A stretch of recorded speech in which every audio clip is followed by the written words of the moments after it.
Not every customer is created equal.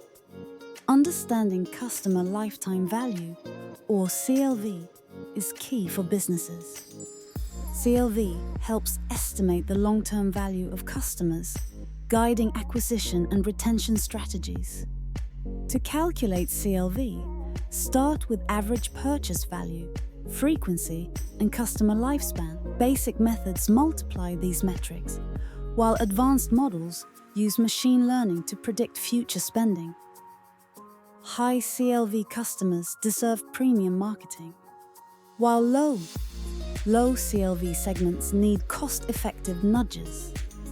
With tools like Analytics, you can easily visualize CLV and track trends over time. Take a streaming service. Analyzing viewing habits helps identify high-value users worth retaining. Using Python for modeling and Analytics for visuals, CLV analysis turns data into strategic focus. Investing in the right customers maximizes growth and profitability.